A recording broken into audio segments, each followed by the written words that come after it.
नाज़रीन, आवाज़ टीवी के programme the edge with Mohsin Babar में अवां खे भलीकार। नाज़रीन, तव्हांजे इल्म में हूंदो त अॼु फेडरल गवर्नमेंट हिकिड़ो नोटिफिकेशन प्राइम मिनिस्टर तरफ़ां जारी कयो आहे, जंहिंमें सेनेटर इसहाक डार साहब खे डिप्टी प्राइम मिनिस्टर जो उहिदो ॾिनो वियो आहे। इन हवाले सां हिकिड़ो नोटिफिकेशन जीअं मूं ॿुधायो त जारी थी वियो आहे। हाणे उहो डिप्टी प्राइम मिनिस्टर जे उहिदे ते कमु कंदा। हाणे थोरो हिन में मां तारीख़ में बि वेंदुसि ऐं हाल जे हवाले सां बि छो थियो वियो आहे, जेके असां ताईं ज़रियनि वटां ख़बरूं मिलियूं आहिनि, उनजो हिकिड़ो पॉलिटिकल रीज़न आहे, पर इन जो थोरो मां तव्हांखे इंतिज़ामी मामले ते थोरो ॿुधाए वञा। पहिरीं ॻाल्हि इहा त डिप्टी प्राइम मिनिस्टर जो उहिदो पाकिस्तान जे आइन में मौजूदु न आहे। नई इहो उहिदो रूल्स ऑफ बिज़नेस 1973 में मौजूदु आहे। आइन जे पाकिस्तान में उहिदो मौजूदु न आहे। रूल्स ऑफ बिज़नेस जंहिंजे तहत सॼी हुकूमत जो कार वहिंवार हलायो वेंदो आहे फेडरल गवर्नमेंट जो, 1973 तहत, जंहिंखे आख़िर में 2023 में अमेंड बि कयो वियो, या मुख़्तलिफ़ में अमेंडमेंट थींदी रहंदी आहे, पर बहरहाल उन में डिप्टी प्राइम मिनिस्टर जो उहिदो शामिल न आहे। पर इहो मामिलो सॼो सियासी आहे। सियासी इन रीत आहे त हिन उहिदे खे पाकिस्तान में हिन खे इस्तेमालु कयो वियो आहे। 1973 खां पहिरीं हिन खे इस्तेमालु हिकिड़ो भेरो कयो वियो सिर्फ़ु। उन महिल ज़ुल्फ़िकार अली भुट्टो साहब जेके हुआ, 7 दिसंबर 1971 उन वक़्तु पाकिस्तान जो आइन 73 वारो मौजूदु न हो। 7 दिसंबर 1973 खां 20 दिसंबर 1971 ताईं सिर्फ़ु ऐं सिर्फ़ु 13 ॾींहंनि लाइ हुननि खे डिप्टी प्राइम मिनिस्टर पाकिस्तान कयो वियो। पाकिस्तान जा पहिरियां जेके डिप्टी प्राइम मिनिस्टर हुआ उहे ज़ुल्फ़िकार भुट्टो साहब हुआ। उन खां पोइ ॿियो भेरो डिप्टी प्राइम मिनिस्टर, या घटि माण्हुनि ख़बर हूंदी त ॿियो भेरो जेके डिप्टी प्राइम मिनिस्टर थियूं हुयूं उहे बेगम नुसरत भुट्टो साहिब थियूं हुयूं, ऐं उन्हनि खे 31 मार्च 1989 खां 6 अगस्त 1990 ताईं डिप्टी प्राइम मिनिस्टर जो उहिदो ॾिनो वियो, ऐं पहिरीं फीमेल प्राइम मिनिस्टर थियूं। उन खां पोइ इहो सॼो वक़्तु कंहिंखे बि डिप्टी प्राइम मिनिस्टर जी ज़रूरत पेश न आई, ऐं 25 जून 2012 में परवेज़ इलाही साहब, चौधरी परवेज़ इलाही साहब, जेका PTI पंजाब जा सदर आहिनि, उन्हनि खे डिप्टी प्राइम मिनिस्टर जो उहिदो ॾिनो वियो। ऐं 25 जून 2012 खां 16 मार्च 2013 ताईं पाकिस्तान जा डिप्टी प्राइम मिनिस्टर रहिया, ऐं हुननि खे पाकिस्तान मुस्लिम लीग क्यू जो हुननि सां तालुक़ु हो उन महिल, ऐं उहो पाकिस्तान पीपल्स पार्टी ऐं PMLQ जे विच में जॾहिं ॻाल्हियूं थियूं त उन महिल PMLQ खे न रुगो कैबिनेट में इंडक्ट कयो वियो, पर उन्हनि खे डिप्टी प्राइम मिनिस्टर बि ठाहियो वियो। त इहो हो। हाणे चोथों भेरो जनाब इसहाक डार साहब 28 अप्रैल ते अॼु यानी कि उन्हनि खे डिप्टी प्राइम मिनिस्टर कयो वियो आहे। फॉरेन मिनिस्टर पाकिस्तान जा आहिनि, ऐं कैबिनेट जा मेंबर बि आहिनि, ऐं डिप्टी प्राइम मिनिस्टर बि आहिनि। हाणे हीअ अहम ॻाल्हि आहे त पाकिस्तान में डिप्टी प्राइम मिनिस्टर हिकु सियासी उहिदे तर यूज़ कयो वञे थो। अपेरेंटली बज़ाहिर डिप्टी प्राइम मिनिस्टर साहब जेके आहिनि उहे प्राइम मिनिस्टर जी गैर मौजूदगी में जेकॾहिं उहे न आहिनि, कंहिं मीटिंग जी सदारत कनि था, इसहाक डार साहब उनखे चेयर कंदा। हाणे उन्हनि जे फ़ैसिलनि जी केतिरी अहमियत आहे, उनजी कानूनी तौर ते केतिरी अहमियत आहे, इहा ॻाल्हि अञा ख़ाली आहे। आइनी उहिदो न आहे, इंतिज़ामी उहिदो न आहे, सियासी उहिदो मुकमल तौर ते आहे। थी सघे थो किथे एस्टा कोड वग़ैरह में इहो मौजूदु हुजे, पर ओवरऑल हीउ उहिदो मौजूदु न आहे। पर हाणे हिन जो थोरो मां तव्हांखे हिन जो सियासी मामिलो ॿुधाए वञा। सियासी मामिलो छो इसहाक डार खे छो ज़रूरत पेश आई आहे डिप्टी प्राइम मिनिस्टर जी, जॾहिं शहबाज शरीफ़ साहब मौजूदु आहे, सॼी काबीना हुननि जी पंहिंजी आहे। ही थोरो इसहाक डार साहब खे उहिदे wise as a cabinet member prime minister खां पोइ नंबर 2 ठाहिण लाइ उनखे अहमियत ॾिनी वई। हिन जी ऑप्टिक्स जी वॾी अहमियत आहे, हिन जी जेका अहमियत आहे उहा सियासी वधीक आहे। उनजो सबबु इहो आहे, ॿ हिकिड़ा कैबिनेट मेंबर जेके आहिनि उहे उनजी हिकिड़ी मिठी मिठी, मां उहो नथो चवां, पर हिकिड़ी मिठी मिठी सर्द जंग हले पई प्राइम मिनिस्टर साहब सां। उनमें हिकिड़ो फेडरल मिनिस्टर फॉर फाइनेंस आहिनि, ऐं ॿियो चयो वञे थो त फेडरल मिनिस्टर इंटीरियर आहिनि। हिन ॿिन्ही जी हिकिड़ी सर्द जंग हले पई प्राइम मिनिस्टर साहब सां, मिठी मिठी, को अहिड़ो ॻाल्हि न आहे, को तमामु घणा को इख़्तिलाफ़ न आहिनि, पर बहरहाल इहो बार बार मीडिया ते अचे बि पियो, इहो ॻाल्हि ॿोल पुछे वे, ॿिन्ही वज़ीरनि खां सवाल पुछिया वञनि था, हू पंहिंजे तौर ते इंडिपेंडेंट हिकिड़ो कमु करे रहिया आहिनि। इन हवाले सां इसहाक डार साहब खे थोरो वधीक अहमियत ॾियण लाइ डिप्टी प्राइम मिनिस्टर ठाहियो वियो आहे। इन जी केतिरी कानूनी आइनी अहमियत आहे, या मूं तव्हांखे जीअं पहिरीं अर्ज़ु कयो उनजी का बि ख़बर न आहे, पर बहरहाल हिन खे डिप्टी प्राइम मिनिस्टर ठाहियो वियो आहे। हिन जो मामिलो ॾिसूं छा थो थिए, हिन खे केतिरी अहमियत थींदी, हिन फ़ैसिलनि जी केतिरी अहमियत थींदी, हिन जे फ़ैसिलनि जेके मीटिंग्स जा फ़ैसिला थींदा उन्हनि खे कीअं जेको आहे अमल दरामद करायो वेंदो, ऐं उन्हनि फ़ैसिलनि ते जेका ब्यूरोक्रेसी आहे कीअं अमल कंदी, इहे वॾियूं हाणे लॻे थो दिलचस्प सूरत हाल इंतिज़ामी वफ़ाक़ी सरकार जे इंतिज़ामी मामलनि में थींदी। प्राइम मिनिस्टर साहब जेके आहिनि हुननि कीअं डील कनि था, हिन खे कीअं वरितो वेंदो, एस्टेब्लिशमेंट तरफ़ां कीअं वरितो वेंदो, ये सभु ॻाल्हियूं असां पोइ ॾिसंदासीं। तंहिंजे करे हिन में एतिरी वधीक हिन मामले में एतिरो ई आहे मुंहिंजो तव्हांखे थोरा हिन जा मुख़्तलिफ़ पासनि खां तव्हांखे इंफॉर्मेशन ॾेई वञूं। ऐं वठूं था ब्रेक खां पोइ अॼु असां डिटेल में सिंध में जेका कणक जी सूरत हाल आहे ऐं कणक जी प्रोक्योरमेंट ऐं डिस्ट्रीब्यूशन बि केतिरे प्रोडक्शन थी आहे, छा थिए पियो आहे, ब्रेक खां पोइ ॻाल्हाईंदासीं।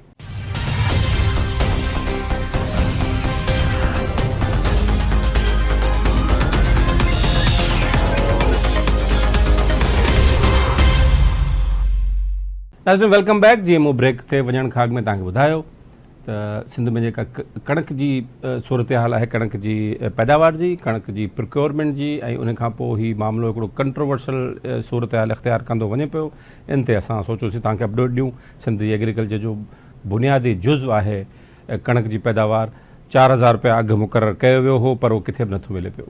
ख़रीदारी जी ॻाल्हि कई वई, उहा बि किथे नथी मिले पई, न रुॻो हिते पर पंजाब में बि किथे नथी मिले पई। ऐं जेको वापारी माफ़िया आहे इन सॼो कणक जी पैदावार खे सॼो तक़रीबन इनखे यरगमाल बणाए छॾियो आहे। ऐं किथे बि वापारी जेके आहिनि उहे त हिन ते ॿीणा टीणा पैसा कमाइनि था, पर हारी जेको असांजो आहे उनखे उहे पैसा नथा मिली सघनि पिया। ज़ाहिर आहे गवर्नमेंट जी रिट आहे कोन। इहे जेके माफ़ियाज़ आहिनि इहे गवर्नमेंट सां गॾिजी ऑपरेट कंदा आहिनि।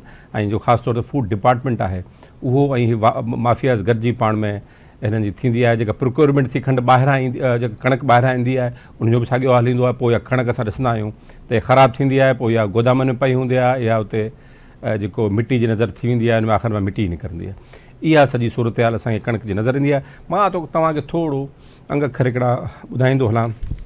गुज़िरियल साल जॾहिं कणक बोर्ड वग़ैरह सूरत हाल हुई त असांखे सिंध खे 39,40,000 टन जेको कणक आहे उहा असां पैदा कई हुई। 39,40,000। जॾहिं त हिन साल असांजो काथो आहे त असां 43,60,000 टन जेको कणक आहे उहा पैदा कंदासीं। ज़ाहिर कुझु कणक रहियल आहे, अञा हुनजो कटाई थियणी आहे। त असांखे तक़रीबन 3-3.5 लख टन वधीक जेको आहे, 4 लख टन वधीक असांखे कणक हिन भेरे सिंध खे मिलंदी। हाणे थींदो छा? थींदो ईअं आहे त पाकिस्तान में लॻभॻि असांजो जेको हिकिड़ो माण्हू आहे पर कैपिटा उहो 124 किलो कणक खाईंदो आहे सॼो साल में। 124 किलो कणक हर माण्हू साल में हिकु भेरो, सॼे साल में 124 किलो कणक खाईंदो आहे। उन हिसाब सां सिंध जो जेका कणक आहे, सिंध खे 70 लख टन लॻभॻि खपे थी। 69 लख टन सिंध खे कणक खपे थी, पर असां हाणे 43,60,000 ते पहुता आहियूं। तंहिंजे करे हिकिड़ो शॉर्टफॉल जेको आहे इहो तमामु वॾो आहे, इन में कणक थिए थी। पंजाब जेका कणक आहे उहो 1,48,00,000 टन हुननि खे, 1,58,00,000 टन जेका आहे उन्हनि खे खपे थी हर साल। ऐं उन्हनि जो पूरत पंहिंजी आहे, छाकाणि त असांखे कणक वधीक प्रोड्यूस कंदा आहिनि। तंहिंजे करे हींअर प्राइम मिनिस्टर फेडरल गवर्नमेंट बि 32 लख टन जेका कणक आहे उहा घुराइण जी ॻाल्हि कई आहे। ऐं उहो चवंदा त वधीक टन पाकिस्तान में कणक अचे, पर मसइलो इहो न आहे। मसइलो इहो आहे त कणक जेका आहे उहा जॾहिं तव्हां वटि पूरत आहे, जेकॾहिं न आहे त तव्हां ज़रूरु ॿाहिरां घुरायो, लेकिन घणी कणक घुराई वेंदी आहे। प्रॉब्लम इहो आहे त जेका तव्हां पाकिस्तान में कणक पैदा थिए थी उहा छो नथी रेट उनजो सही मिले वापारी खे, पंहिंजो आबादगार खे, हारीअ खे। जेको माफ़ियाज़ आहिनि, जेके वापारी माफ़िया जिन जो मूं अॻे बि ज़िक्र कयो आहे, उहे पेनिट्रेट कनि था उन्हनि जो सरकारी हुकूमतनि सां ऐं सरकारी ब्यूरोक्रेसी सां हुनजो तालुक़ु हूंदो आहे। तंहिंजे करे उहो नथा, पाड़दानो ग़रीब माण्हुनि खे नथो मिली सघे। ऐं उनखां पोइ कणक ख़राबु थी पइजी वेंदी आहे। स्टॉकिस्ट जेके आहिनि, जंहिंजे लाइ कोशिशि कई वई पोइ साल बि त जेके स्टॉक करण वारा आहिनि हिननि जे ख़िलाफ़ कार्रवाई कजे, पर को बि उनजो फ़र्क़ु न पइजी सघियो। हींअर बि वापारी जेके आहिनि उहे सेठिया जेके आहिनि उहे कणक ख़रीद कनि पिया ऐं 4,000 बदिरां 2,800, 3,000, 2,300, 3,400 ते कनि पिया। 600 रुपया हितां कमाईंदा आहिनि। पर तव्हां अटो ॾिसो, अटो केतिरो महांगो आहे, फ़र्क़ु ॾिसो केतिरो आहे। 4,000 रुपया मण ताईं कणक मिले थी, अटो हिन खां डबल ते मिले थो, लॻभॻि डबल ते मिले थो। त मार्जन केतिरो थिए थो, हीअ त वापारी ऐं फ्लोर मिल्स जेके आहिनि इहे गॾिजी कनि था, उन्हनि खे कोटा मिले थी ऐं पोइ हुन में बि गड़बड़ थिए थी। तंहिंजे करे इहा ॿिघी मतल आहे जंहिंखे सिंधी में चइबो आहे वापारियुनि जी, फूड खाते वारनि जी, ऐं उन खां पोइ असांजे जेके फ्लोर मिल वारा आहिनि उन्हनि जी। ऐं उन्हनि खे ई फ़ाइदो थींदो आहे। आम माण्हू हारी ऐं जेको आम माण्हू आहे, ग़रीब माण्हू ऐं मिडिल क्लास आहे, उहो पंहिंजो अटे लाइ परेशान आहे ऐं महांगो अटो हुनखे मिले थो। हीअ प्रॉब्लम आहे जंहिंखे हुकूमतूं, प्योरली सूबाई सब्जेक्ट आहे, हुकूमतूं हिनखे हल नथियूं करे सघनि। अहिड़ी कहिड़ी साइंस आहे जेके आहिनि, सिर्फ़ु नियतनि जी ॻाल्हि आहे, नियतनि जो मामिलो आहे, हिनखे हल नथा करे सघनि पिया। थोरा हिकिड़ो ॾियो SI खे ऐं हिकिड़े पंहिंजो लोकल मक़ामी तपेदार खे ऐं मुख़्तियारकार खे इख़्तियार ॾियो, ईमानदार माण्हू हुजे, हिकिड़े हफ़्ते में तालिके में तव्हांखे सभु शयूं सही करे ॾींदो। प्रॉब्लम उहा नीयत न आहे। इन हवाले सां असां ॻाल्हि ॿोल कंदासीं। मूंखे जॉइन कयो आहे असांखे ज़ूम लिंक ते एजाज़ निज़ामाणी साहब, आबादगार आहिनि, हुननि सां ॻाल्हि कंदासीं। निज़ामाणी साहब, इहो असांखे ॿुधाइजो त ही कणक जी सूरत हाल हींअर छा आहे? कणक जो क्राइसिस हर साल छो थिए थो ऐं छो हमेशह इहा तकलीफ़ आबादगार तकलीफ़ में अची वेंदो आहे? पोइ रेट जा मसइला आहिनि, रेट सही कोन थो मिले ऐं बाद में जेको आहे अटो महांगो थो मिले पर वापारी विच में कमाए थो ऐं फूड खाते वारा कमाए था। ॿ असां ॾिसूं था सणभा ही पैसा सुठा पैसा कमाईंदा आहिनि हर साल। साईं, अर्ज़ु इहो आहे त जेकॾहिं मक़सदु पॉलिसी जी फॉर्मुलेशन ई वेस्टेड इंट्रस्ट जे लाइ हूंदी, मसलन फार्मर्स खे इहो तानू मिलंदो आहे त साईं फर्टिलाइज़र में सब्सिडी आहे, उहा फर्टिलाइज़र जी सब्सिडी फार्मर्स लाइ कोन हूंदी आहे, फर्टिलाइज़र कंपनियुनि लाइ हूंदी आहे। त साॻे नमूने सां ही जेको नाम निहाद जेको मिनिमम सपोर्ट प्राइस आहे, इहो बेसिकली जेको ट्रेडर्स आहिनि, इन्वेस्टर्स आहिनि, इहो बेसिकली उन्हनि जे इंट्रस्ट जे लाइ आहे। सो सरकारी खाता त माना तव्हां सम्झो था, पर खातनि खां वधीक इट्स ए पॉलिसी क्वेश्चन, ऐं इन पॉलिसी में इहो थियणो ई थियणो आहे। इन में को मसइले जो हल निकिरणो ई कोन्हे। पोइ निज़ामाणी साहब, त हींअर जेका सूरत हाल आहे असां ॾिसूं था, गुज़िरियल साल असांजी कणक थी हुई सिंध में 39,40,000 टन ऐं हिन साल असांखे उमेदु आहे त 43,60,000 टन असां प्रोड्यूस कंदासीं। फार्मर ऐं हारी त मजमूई तौर ते वधे थो, माना हुनजी कणक जी प्रोडक्शन सिंध जो हारी ऐं आबादगार जेको आहे वधाए ॾिए थो हर साल, त उहो त पंहिंजो टारगेट पूरो करे थो, पर हुननि खे पैसा ई नथा मिलनि। साईं, पहिरीं अर्ज़ु इहो आहे त माना इहा बि जेको 39 लख टन या 43 लख टन, इहा फिगर का क्रेडिबल फिगर कोन्हे। ठीकु आहे न साईं? असुल चक्कर इहो आहे त जॾहिं इंटरनेशनल मार्केट में क़ीमत चढ़े थी, जेको साल अॻे मूं लिखियो त भई यूक्रेन वॉर जे करे उन वक़्तु कमोडिटीज़ जी प्राइसिस चढ़ियल हुई, सरकार 3900 कई त कणक जेको 4500 रुपया मण पे विकाणी। पर हाणे माना वर्ल्ड मार्केट यूक्रेन खे फैक्टर इन करे छॾियो आहे, त मुमकिन आहे त इहो जेको साल खां पोइ अञा बि हो, त इहो को मसइले जो हल कोन्हे। मुंहिंजे ख़्याल में बहितर इहो आहे त सरकार खे डायरेक्ट टेक जी बुनियाद ते, सैटेलाइट इमेजरीज़ जे बुनियाद ते डायरेक्ट फार्मर खे सपोर्ट ॾियणु घुरिजे। पोइ उहो सरकार जी मर्ज़ी आहे, उहो 5 एकड़नि ताईं रखे, उहो 20 एकड़नि ताईं रखे, उहो 5,000 रुपया पर एकड़ रखे या 20,000 रुपया पर एकड़ रखे, पर घटि में घटि उहा असिस्टेंस साईं वेंदी डायरेक्ट फार्मर खे। बाक़ी ही जेको मैकेनिज़म आहे, इट विल नेवर वर्क। पर साईं निज़ामाणी साहब, हाणे त ॾिसो न, सिंध गवर्नमेंट हिकिड़ी असां ख़बर आहे त हिकिड़ी अनाउंस कई आहे पॉलिसी, जो कमु शुरू थी वियो, चवंदा 12.5 एकड़ ताईं असां हारी कार्ड ठाहे ॾींदासीं ऐं जेको बि ॾियणो हूंदो हुनजे थ्रू ॾींदासीं। 12.5 एकड़ वारो एलिजिबल हूंदो हारी कार्ड जो, ऐं उन में जेके बि पैसा हूंदा उनजे थ्रू असां हुन में विझी छॾींदासीं। मसइलो इहो आहे त इहो त ॿिए पासे खां अचणु थियो हारी जी सपोर्ट करण लाइ। हिन मामले खे जो मक़सदु आहे त असां सही न कंदासीं, हीअ जेको कणक जी प्रोक्योरमेंट आहे ऐं हिन जी जेका बि प्रोडक्शन आहे।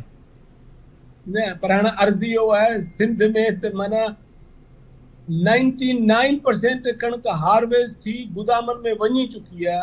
हाणे इन खां पोइ इहे सरकारी कार्ड ठहनि था, माण्हुनि खे मिलंदा। इट्स टोटली फार्स साईं। इहो इट विल नेवर वर्क। इहो कॾहिं इन कमु न कयो आहे ऐं पोइ इहे माण्हुनि खे कार्ड ठही मिलंदा। ॾिसो साईं, ज़मींदार या नंढे या वॾे ज़मींदार जो मसइलो इहो आहे त उहो पंहिंजो पहिरियों फ़सुलु वीचारो सेल कंदो, तंहिंखां पोइ वरी ॿियो फ़सुलु लॻाईंदो। त हाणे उहा जेका डिस्ट्रेस सेल थींदी, ज़ाहिरी ॻाल्हि आहे हुनखे पंहिंजा कर्ज़ पखा लाहिणा। ॾिसो हाणे मूंखे ॿुधायो त हाणे इहो तव्हांजे ख़्याल में इहो प्रोसेस कॾहिं कंप्लीट थींदो? तव्हांजे ख़्याल में माना जिन खे कॉटन लॻाइणो आहे उहे इंतज़ार में वेठा हूंदा। It will never work. पर माना सलाम इन्हनि पॉलिसीज़ खे आहे, सलाम इन्हनि हुक्मराननि खे जेके इन्हनि पॉलिसीज़ खे एक्सेप्ट कनि था ऐं उहो उनजो वरी पेपर वर्क थिए थो। So it's all farce. It will not work at all.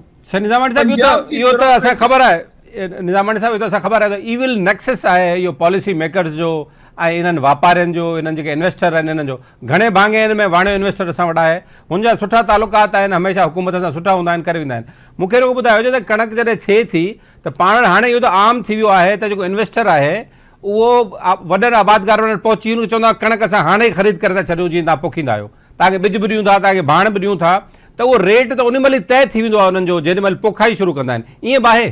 साईं ॾिसो अर्ज़ी इहो आहे त ॾिसो माना फार्मर जे लाइ जेका फॉर्मल जेको कॉम्पिटेटिव सोर्स ऑफ फाइनेंस आहे माना इदारनि जे तरफ़ां उहो त फाइनेंस जो सोर्स उनखे आहे कोन। पोइ इहो प्राइवेट मनी लेंडर वारो पैसो आहे जेको थोरो घणो सिंध जे पाकिस्तान ख़ासि तौर ते सिंध जे एग्रीकल्चर में जेको लिक्विडिटी प्रोवाइड करे थो। पर इहो रुॻी सिंध जे वाणे जो मसइलो कोन्हे। मसलन मार्च जे महीने में 8 बहरी जहाज़ कराची जे पोर्टनि ते कणक सां भरियल बीठा हुया। हाणे इमेजिन करियो त पोइ उन खां पोइ माना मार्केट में जॾहिं एतिरो गिलट हूंदो, वाधारो हूंदो, त पर शायदि उहे जेके बि वेस्टेड इंट्रस्ट आहिनि, खांचा आहिनि, उहे सॼो मार्केट खे कंट्रोल था कनि।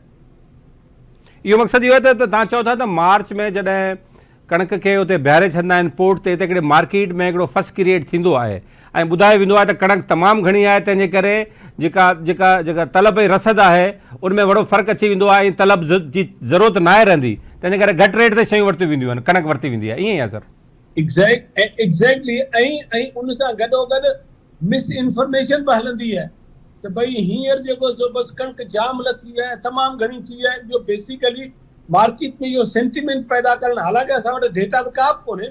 तव्हां वटि का सैटेलाइट इमेजरीज़ हुजनि जेके तव्हां कंपेरिज़न करियो त भई 2023 में हेतिरी एरिया सिंध जे अंदरि अंडर कल्टीवेशन हुई, 2024 में हेतिरी, छाकाणि तव्हां वटि को साइंटिफिक डेटा त आहे कोन। हाणे हिकिड़े माण्हू जी मर्ज़ी आहे उहो जेकी बि चई छॾे। गुज़िरियल साल 39 मिलियन टन, 39 लख टन, हिन साल जेको 43 लख टन। भई कहिड़े बुनियाद ते इहो दावा आहे, इहो केरु ॿुधाए त सही। पर साईं ॾिसो हिकिड़ी ॻाल्हि आहे निज़ामानी साहिबु, हिकिड़ो ॿियो बि अहम ॻाल्हि आहे न, त जेका सरकार आहे, सूबाई हुजे या फेडरल गवर्नमेंट हुजे, हुननि जो वज़ीर साहिबु, हुननि जो सेक्रेटरी अची घटि में घटि आवाम खे एतमाद वठे ऐं पब्लिक डोमेन में शयूं रखंदव। हीअ ॻाल्हि हीअं आहे की छाकाणि उहो ई अथेंटिक ॻाल्हि हूंदी जेका बि कंदा, पोइ ग़लति सही कनि पर हूंदी त उहो त थिए कोन थो। हिते त शयूं लिकाए वेंदियूं आहिनि, मीटिंग थींदियूं आहिनि, हुनजा मिनट्स कोन्हनि, फ़ैसिला थियनि था उहो ॿुधाए कोन वेंदा आहिनि, मीडिया में शयूं ईंदियूं कोन्हनि, अलाए कहिड़ियूं मीटिंगूं थींदियूं आहिनि वापारियुनि सां, ट्रेडर्स सां, गुज गो में मीटिंगूं थियनि थियूं, ख़बर त का बि न आहे पवंदी, एॾी हिते सीक्रेसी आहे। एग्ज़ैक्टली। ॾिसो सही, अर्ज़ी इहो आहे त यूरोप अमेरिका में जेका इकोनॉमिक पॉलिसी मेकिंग हूंदी आहे उन में लॉबीज़ जो रोल हूंदो आहे। पर हिते असां वटि त माना इमेजिन करियो जेकॾहिं तव्हां फार्मर आहियो ऐं मार्च जे महीने में 8 बहरी जहाज़ 7 लख टन कणक तव्हांजे माना पोर्टनि ते उन्हनि में पई हुजे त उन सां कहिड़ो मैसेज थो वञे। पर वरी बि मसइलो इहो आहे त जी ट्रांसपोर्टर्स जी हिकिड़ी पेड मेंबरशिप बॉडी हूंदी आहे, वकीलनि जी हिकिड़ी पेड मेंबरशिप बॉडी हूंदी आहे, ज़मींदारनि जी पूरे पाकिस्तान जे लेवल ते, सिंध जे लेवल ते जेकॾहिं अहिड़े क़िस्म जी का पेड प्रोफेशनल बॉडी एसोसिएशन हुजे, उहे इहे इशूज़ खणनि।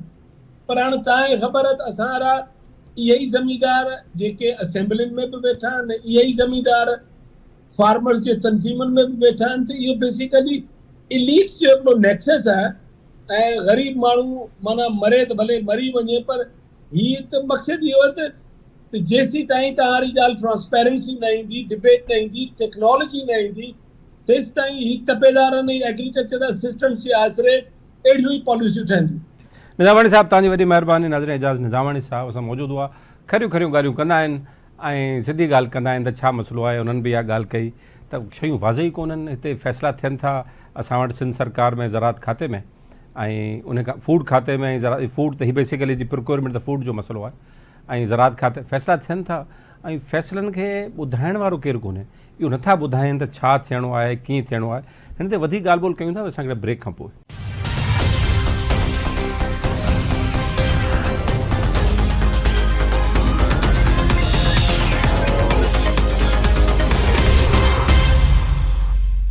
नाज़रीन, वेलकम बैक। हाणे असां इन कणक वारे मामले ते इनखे अॻिते वधाईंदासीं ऐं हाणे मूंखे जॉइन कयो हैदराबाद मां सीनियर सहाफ़ी मोहम्मद हुसैन ख़ान, डॉन जा सीनियर करस्पॉन्डेंट आहिनि ऐं इन कणक जे मामले ते काफ़ी डिटेल मां हींअर खां काफ़ी सालनि खां लिखंदा पिया अचनि ऐं काफ़ी डिटेल में रिपोर्टिंग कंदा आहिनि। खान साहब, बहुत शुक्रिया आपने हमें वक्त दिया। खान साहब, ये आप तो बड़े अरसे से इस पर मुसलसल लिखते आ रहे हैं, लेकिन हर साल वही हम बैक टू स्क्वायर वन, जीरो से शुरू करते हैं और वही सेम इश्यूज हम रिपोर्ट कर रहे होते हैं, आप बड़ी तफसील के साथ करते हैं, लेकिन ये मसला हल नहीं हो पाता। शुक्रिया मोहसिन, सही आपने फरमाया कि हम भी अब ऐसा है कि कुछ चीज़ों के आदी होते जा रहे हैं लिखने के, और फैक्ट्स भी ऐसा लग रहा है कि वो अजबर ही होते जा रहे हैं कि जो पिछले साल था वही इस साल है और शायद आइंदा साल भी वो हो। लेकिन मेरा ख्याल है कि अब वक्त शायद आ गया है कि सिंध गवर्नमेंट जो है, ये जो पूरा प्रोसेस है प्रोक्योरमेंट का फूड डिपार्टमेंट की तरफ से, इसके नतीजे में एक बहुत ज़्यादा क्राय आपको नज़र आता है। जब वीट हार्वेस्ट हो रही होती है तो उसमें फार्मर्स की साइड से एक क्राय बहुत ज़्यादा नज़र आता है, जो इस साल भी है कि जो बारदाने की जो तकसीम के अंदर जो मामलात होते हैं, सपोर्ट प्राइस के ना मिलने के और उसमें जो बदनवानी है उसके जो मामलात होते हैं, और बाद में जब गंदम की रिलीज़ का मामला आता है, यानी जब हम सीज़न में आगे जाते हैं अक्टूबर नवंबर में, और ये चक्की के मालकान को और जो रोलर फ्लोर मिल्स हैं जब इनको रिलीज़ होनी होती तो एक दूसरे नौयत का एक किराया नज़र आ रहा होता है। तो पूरा मामला जो है प्रोक्योरमेंट के गिर्द घूम रहा है, जिसको फूड डिपार्टमेंट देखता है। और आपको बखूबी अंदाज़ा होगा, जाहिर है आप भी चीज़ों को फॉलो करते हैं, कि ये जो फूड डिपार्टमेंट है या फूड मिनिस्ट्री है, ये एक सिंगल क्रॉप है जिसके लिए पूरी मिनिस्ट्री एग्जिस्ट करती है सिंध में। और मेरा ख्याल है कि पिछले 10-15 साल की अगर आप इसकी परफॉर्मेंस देखें तो शायद ही कभी कोई कह सका होगा कि कोई आइडियल उन्होंने कोई काम किया हो या नियर आइडियल काम किया हो। रादर इनके जो लोग हैं, सीनियर ऑफिसर्स लेवल के जो लोग हैं, वो नैब की प्रोसिक्यूशन में, एंटी करप्शन के केसेस में, ये अभी 2020 कोविड तक भी जो है केसेस चल रहे थे नैब के, शायद अभी भी पेंडिंग होंगे। गंदम खराब हो जाती है, गंदम की जो उसको कीड़ा लग जाता है, उसमें जो अडल्ट्रेशन होती है। तो मेरा ख्याल है कि इसमें अब बहुत ज़्यादा इस बात की ज़रूरत है कि गवर्नमेंट ऑफ सिंध इसको बहुत सीरियसली कंसिडर करे कि इस पूरे प्रोसेस को कैसे रिवैम्प किया जाए, या इसको ख़त्म किया जाए या रिवैम्प किया जाए, ताकि जो गवर्नमेंट का पर्पस होता है कि उसकी इंटरवेंशन से सपोर्ट प्राइस की मार्केट में जो स्टेबिलिटी रहनी है, और जो सपोर्ट प्राइस वो चाहते हैं कि स्मॉल और मीडियम साइज फार्मर को पहुंचा जाए, वो वाकई हकीकतन पहुंचे भी। तो ये मेरा ख्याल है कि चीफ मिनिस्टर साहब खुद भी इन सारी चीज़ों की बहुत अच्छी नो हाउ रखते हैं, और अभी उनके पास इस मरतबा तो जो फूड सेक्रेटरी आए हैं वो खासा फाइनेंस का उनका अच्छा तजर्बा भी है, वो इसको देख भी रहे हैं। तो मेरा ख्याल है कि अब हमें इसके ऊपर बात करने की जरूरत है कि अब ये ऐसा नहीं है कि आप खाली इस पे बात करते हैं कि फूड प्रोक्योरमेंट में करप्शन हो गई, नहीं, मेरा ख्याल है इस प्रोसेस को अफ्रेश पूरा देख के या तो इसको खत्म करें या फिर इसको एक रिवैम्प करें, ताकि जो गवर्नमेंट का अपना ऑब्जेक्टिव है वो अचीव हो सके। खान साहब, एक और चीज़ है, मैं एक और जरा इस जर्नलिस्ट पर्सपेक्टिव से भी बात करूंगा। आप समझते हैं कि जो भी पॉलिसी मेकिंग होती है इसका प्रोसेस ट्रांसपेरेंट है? क्योंकि हमें बताया नहीं जाता, आप इन्वेस्टिगेट करते हैं, मैं किसी से पूछता हूं, बात करता हूं, एक फजूल किस्म की प्रेस रिलीज आ जाती है, उसमें हमें ऐलानात कर दिए जाते हैं। तो ये खुद जो डिसीजन मेकिंग का प्रोसेस है ये भी ट्रांसपेरेंट नहीं है। नहीं, वो ट्रांसपेरेंट देखिए ना, यानी कैबिनेट ने अप्रूव किया कि जी सपोर्ट प्राइस 4,000 रुपये होगा, जो दूसरी मरतबा किया है, क्योंकि 2022 में जब सैलाब आया था और राइट बैंक के ऊपर खासे एरिया के अंदर ज़मीन ज़ेर-ए-आब आ गई थी, तो गवर्नमेंट ऑफ सिंध का ये पर्पस था कि फार्मर को जिनकी ज़मीन बहुत देर से डी वाटर्ड होगी वो गंदम लगा लें, तो उनको एक सब्सिडी वगैरह दी गई थी।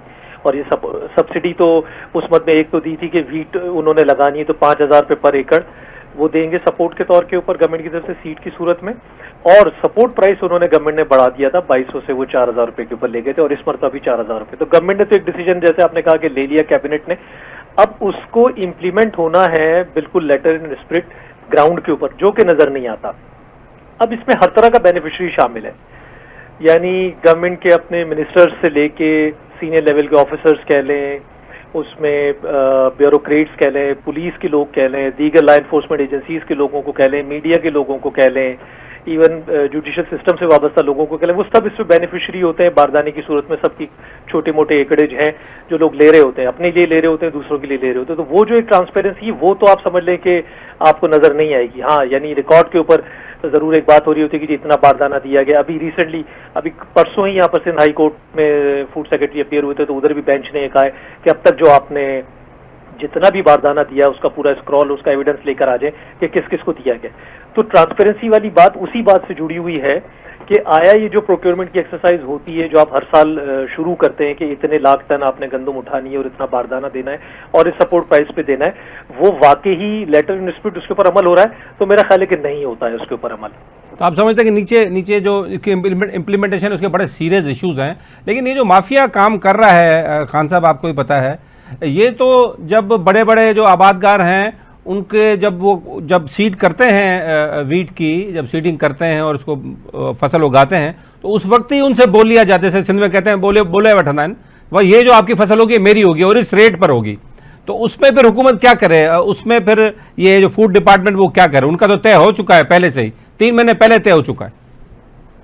हाँ, वो मैंने आपसे कहा ना कि जैसे हमने भी शुरू में मैंने आपको मेंशन किया कि कितने लेवल्स के ऊपर कितने सारे लोगों के इसमें स्टेक्स इन्वॉल्व हुए होते हैं, इंटरेस्ट इन्वॉल्व होते हैं। तो उसमें जाहिर है कि जो इन्फ्लुएंशियल लैंडलॉर्ड है, आपको जाहिर है आपको पता है कि जो इलेक्टेड लोग हैं उसके अंदर एक बहुत बड़ी क्लास लैंड ओनिंग क्लास है ना जी, जो इलेक्ट होकर आती है रूरल एरिया से, और जाहिर है उनके अपने इंटरेस्ट है, वो क्यों नहीं चाहेंगे कि बारदाना अपने लोगों के नाम के ऊपर लें, वो यकीनन ले रहे होते हैं। लेकिन अभी तो मामला ये है कि अब तो ये जो पूरा प्रोक्योरमेंट है ये रिवॉल्व करता है between traders and food officers, जो कि एक नेक्सस के तौर के ऊपर काम कर रहा है, एक परमानेंट एक नेक्सस है जिसके तहत काम कर रहा था। मिसाल के तौर पर अभी आप इस साल गंदम की जो प्रोक्योरमेंट को देख रहे हैं, जो इतना किराया नजर आ रहा है कि जी वो वीट इंपोर्ट हो गई थी, वो रिजर्व ऑलरेडी पड़े हुए हैं, और अब जो गंदम सिंध गवर्नमेंट ने उठानी है वो 14 लाख, अगर उन्होंने पिछले साल कहा था जो पूरा नहीं कर सके थे टारगेट प्रोक्योरमेंट का, उस टारगेट को उन्होंने डाउनवर्ड रिवाइज करके 9 लाख टन गंदम उठाने का तय किया है।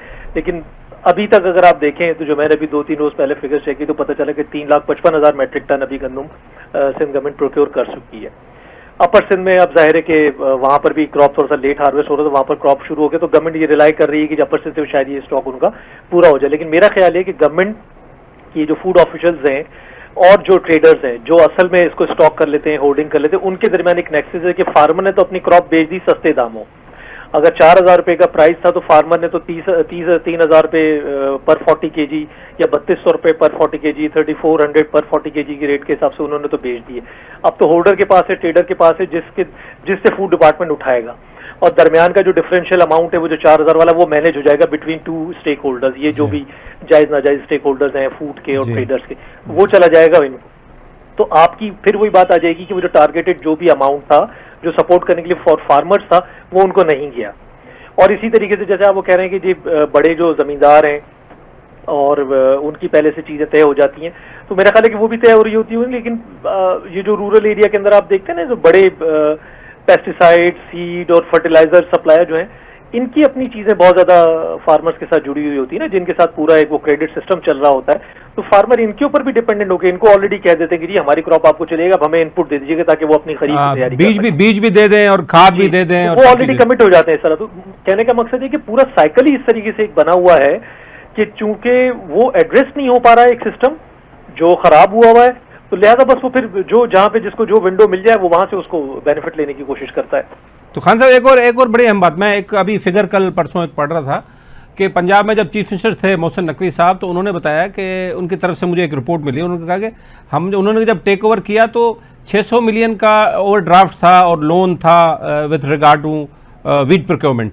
लेकिन उन्होंने 13 महीने के अंदर वो प्लस में ले गए, उसको 1100 मिलियन प्लस में ले गए, सरप्लस में ले गए पैसे फूड डिपार्टमेंट के। तो लेकिन सिंध में तो सूरत हाल खराब है, शायद हमारे पास 3-4 बिलियन का ओवरड्राफ्ट चल रहा है, अभी तक लोन चल रहा है और ये बढ़ता जा रहा है, हम लोग उसको प्रॉब्लम। तो ये तो एक गवर्नेंस का मसला है, जो इतने सब चीजें होने के बावजूद फूड डिपार्टमेंट के अफसरान अमीर हो जाते हैं लेकिन फूड डिपार्टमेंट गरीब होता जा रहा है और कर्जे में फंसा जा रहा है। हाँ, वो ओवरड्राफ्ट का है ना सर, ये अभी भी जो मैंने फिगर्स अभी एक राइटअप लिखा था उसके अंदर भी कुछ डिस्कस किए थे, मुझे ऑफ एंड अभी जहन में नहीं आ रहे, लेकिन वो गवर्नमेंट में उसमें यही था कि जी वो ओवरड्राफ्ट है, वो लाइबिलिटीज हैं जो गवर्नमेंट ने क्लियर करनी है। तो वो जाहिर है कि वो एक अक्यूमुलेटिंग एक लाइबिलिटीज होती हैं जो इस साल भी होंगी। जाहिर है कि 9 लाख टन अगर गंदम इन्होंने उठानी है 4,000 रुपए के रेट के हिसाब से, तो उसके लिए पैसा तो इनको चाहिए ना, तो वो जाहिर है वो बैंक से ही आना है। फिर वो जब बैंक से आना है तो उसके ऊपर एक मार्कअप का रेट है, वो क्लियर नहीं हो रहा है, वो फिर अगर एक्यूमुलेट हो जाता है तो वो अगेन गवर्नमेंट की लायबिलिटी है, वो उसको देते चले जाना है। ये प्रॉब्लम है, देखिए दोनों हर जगह से मैं यही कह रहा हूँ खान साहब के, ना सिर्फ गवर्नेंस का इश्यू है, बीच में इम्प्लीमेंटेशन का इश्यू है, नीचे जो सिस्टम आपने कहा एक विशियस साइकिल प्रिवेल करता है। अच्छा, एक आखिरी सवाल आपसे ये होगा, आप और हम तो चले इस पर आवाज उठाते रहते हैं, लिखते भी रहते हैं, बात भी टीवी प्रोग्राम करते रहते हैं, ये आप समझते हैं कि जो सिविल सोसाइटी या खुद आबादगार तंजीम है उसको उस नज़रिए से इसको टेकअप करते हैं इसके सस्टेनेबल सोल्यूशन के लिए, इस मसले के लिए? नहीं, मेरे ख्याल से करते हैं। अगर आप देखें अभी तो जिस तरीके से पंजाब में आपको बहुत ज्यादा शो नजर आ रहा है कि हमारे यहाँ तो चले 9 लाख टन गंदम का एक टारगेट तो रखा है, देखिए वो मीट होता है नहीं होता है, अब तक तो मीट नहीं हुआ है, पिछले चंद सालों में सिंध गवर्नमेंट नहीं कर सकी जो प्रोक्योरमेंट टारगेट रखा था। पंजाब में तो अब तक फूड डिपार्टमेंट ने प्रोक्योरमेंट शुरू नहीं की है, जबकि प्राइम मिनिस्टर ने जो कल अनाउंस किया है कि पास्को जो है 14 लाख से अपना टारगेट बढ़ा दे, और माफ कीजिएगा 14 लाख से वो उन्होंने कहा है कि 18 लाख टन गंदम वो उठाएं जो पास्को उठाता है, तो उसमें ज़ाहिर कुछ प्रोपोर्शन जो सिंध का बनता है तो वो उनसे भी लेंगे वो। लेकिन यहाँ पे जो अपना जो फार्मर्स ऑर्गेनाइजेशन है वो डेफिनेटली अपने तौर के ऊपर एक आवाज उठा रही होती है, चाहे वो प्रेसीज की सूरत में, प्रोटेस्ट की सूरत में, लेकिन वो एट द मोस्ट क्या कर सकते हैं? जाहिर है कि अपनी मीटिंग में गुफ्तगू करेंगे, कुछ करस्पॉन्डेंस करेंगे, कुछ अपील्स करेंगे, वो डेफिनेटली हो रही होती है। लेकिन at the end of the day अगर आप देखेंगे तो डिसीजन लाइज विद द गवर्नमेंट। तो सिंध गवर्नमेंट है जिसने अब इसके ऊपर एक सीरियसली एक थॉट करना है कि इस पूरे प्रोसेस को लेके किस तरह लेके जाना चाहते हैं। आया ये हर साल की तरह की एक एक्सरसाइज की जी वो ठीक है, वो एक बात हुई, शोर हुआ और जैसे तैसे भी गंदम जितनी लेनी थी वो रख दी गई, उसकी एक कॉस्ट है मेंटेनेंस की वो उस पर पे हो गई, और फिर नेक्स्ट ईयर आया फिर देखेंगे। तो मेरा ख्याल है कि अब इसमें जरूरत है कि पीपल्स पार्टी एक चौथी मरतबा अपनी टर्म शुरू कर रही है अपने इक़्तिदार की। तो इस सारे मामले को, वीट एक स्टेपल फूड है, मेन क्रॉप है, बहुत बड़ा तबका इससे जुड़ा हुआ है, फिर कंज्यूमर का इसके अंदर एक बहुत बड़ा मामला है कि वो किस तरीके से उनके साथ हैंडलिंग होती है। फार्मर तो अपनी जगह क्राई कर रहा होता है कि फार्मर ये क्राई कर रहा होता है कि उससे गंदम सस्ती ले ली, फूड डिपार्टमेंट ने उठा ली, और आप बाद में जाके देखेंगे तो पता चला कि फार्मर ने तो सस्ती भेज दी, कंज्यूमर को भी सस्ती नहीं मिली, कंज्यूमर ने उल्टा और ज्यादा प्राइस पे किया है। तो इसमें जितने भी डिस्कनेक्ट हैं, जहां पर भी लूप होल्स हैं, जहां फ्लॉज हैं, उसको सीरियसली एड्रेस करने की जरूरत है गवर्नमेंट को, कि ताकि फार्मर को एक बेनिफिट जो गवर्नमेंट देना चाहती है वो मिल जाए, और कम से कम कंज्यूमर को जो इकोनॉमिक कंडीशंस आपके डेवलप हो रही है, जो सैलरीड क्लास है, उसको जो बेनिफिट है फूड फ्लोर का वो तो कम से कम मिल जाए, उसको रिटेल प्राइस में एक मुनासिब कीमत में तो उनको आटा मिल जाए। जी हुसैन साहब बहुत शुक्रिया। मोहम्मद हुसैन खान नाज़रीन असां सां गॾु मौजूदु हुआ, तमामु अहम इनपुट हुननि असांखे ॾिनो। तो चवंदा त पॉलिसी मेकिंग हाणे टाइम आहे त हिन खे बहितर कयो वञे, अदरवाइज़ हीअ हर साल असां साॻी राम कहाणी ॿुधंदा आहियूं असांजे हुकूमतनि तरफ़ां, ऐं जेको हीउ जेको विशिस साइकिल आहे, ईविल नेक्सस जेको आहे सरकारी ऑफिसरनि जो, फूड डिपार्टमेंट जो, वापारियुनि जो, ऐं उनखां पोइ जेके इन्वेस्टर आहिनि उन्हनि जो, ऐं पोइ फ्लोर मिल मालिकनि जो, इहे सभु पाण में हिकिड़ो ईविल नेक्सस आहे। इन जो रुगो ऑडिट थिए, पंहिंजो फॉरेंसिक ऑडिट थिए त सॼियूं ॻाल्हियूं ख़बर पइजी वेंदियूं त केरु छा थो करे। पर ज़ाहिर आहे सभु पाण में ॿधल आहिनि त कीअं थींदो, आवाज़ु उथारणु असांजो कमु आहे, असां पिया उथारींदासीं। मोहसिन बबर खे जेको प्रोग्राम इजाज़त ॾींदा, सदाईं गॾु।